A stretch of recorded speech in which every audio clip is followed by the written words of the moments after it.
नमस्कार। कुछ वैकेंसी आई हुई थी फायरमैन की, उसी का अपडेट आप सभी के समक्ष लेकर के आए हैं।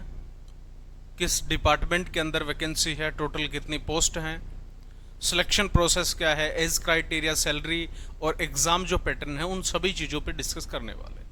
ठीक है, तो सबसे पहले हम डिपार्टमेंट को देख लेते हैं एक बार।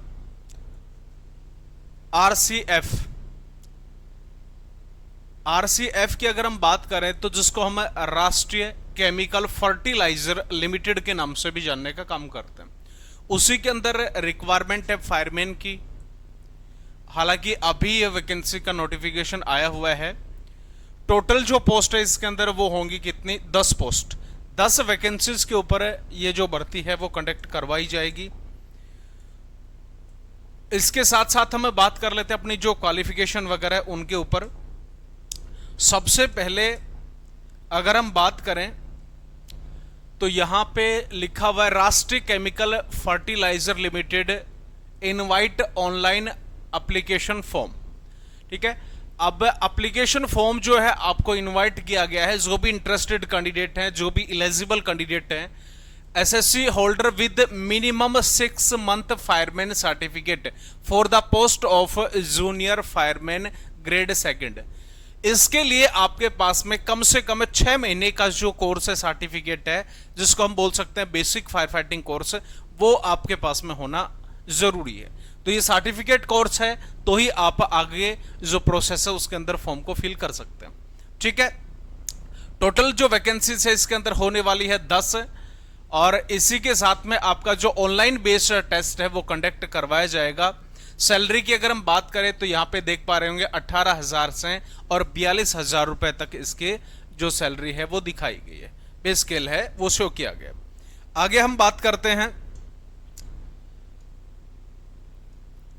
पोस्ट का नाम। पोस्ट हालांकि आपने चेक ही कर ही लिया है, जूनियर फायरमैन ग्रेड 2 A3 के अंदर ये वैकेंसीज है।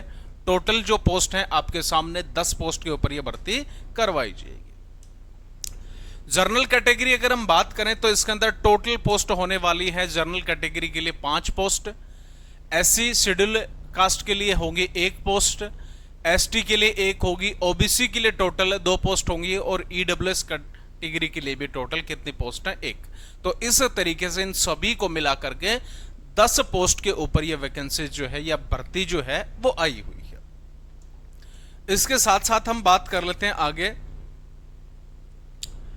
इसमें सबसे पहले तो आपके पास में जो भी कैंडिडेट फॉर्म को फिल करता है वो फिजिकल फिट होना चाहिए, ड्राइविंग लाइसेंस हो, ये चीजें बहुत ही कंपलसरी है। बेसिक फायर फाइटिंग का 6 मंथ का सर्टिफिकेट कोर्स कंपलसरी है, तो ही आप इस फॉर्म को अप्लाई कर सकते हैं।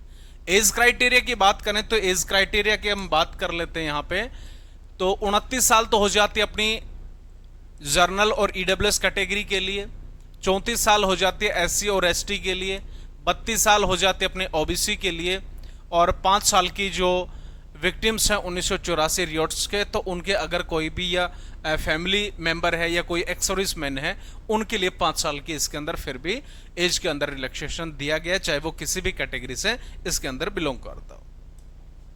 ठीक है, इसके साथ साथ यहां पे थोड़ा सा ब्रीफ के अंदर क्वालिफिकेशन को समझाया गया है।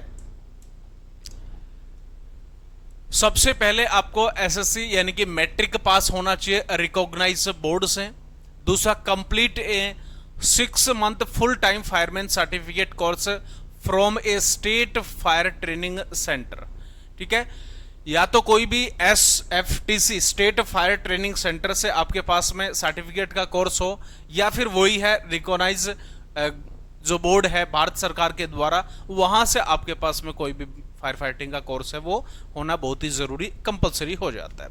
ठीक है, इसके अंदर किसी भी प्रकार का डिस्टेंस जो लर्निंग प्रोग्राम है या पार्ट टाइम जो कोर्स है वो यहाँ पे कैंडिडेट एलिजिबल नहीं होंगे। क्लियर है।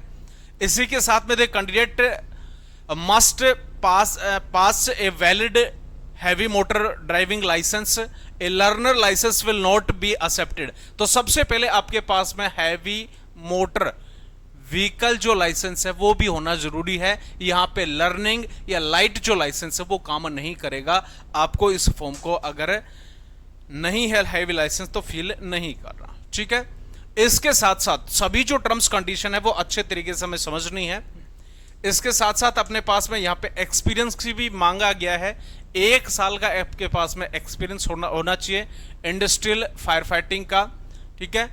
और experience should be after acquiring about the prescribe qualification, ठीक है। इन चीजों को हमें ध्यान में रखना बहुत ही जरूरी है। अब हम इसमें एग्जाम जो पैटर्न है उसकी तरफ मैं बात कर लूं, क्योंकि सबसे इंपॉर्टेंट जो चीज है वो यही होती है कि हमारा एग्जाम पैटर्न इसमें क्या होगा। टोटल जो मार्क्स हैं उसकी अगर हम बात करें 100 मार्क्स का आपका एग्जाम होगा, जिसके अंदर आपकी ट्रेड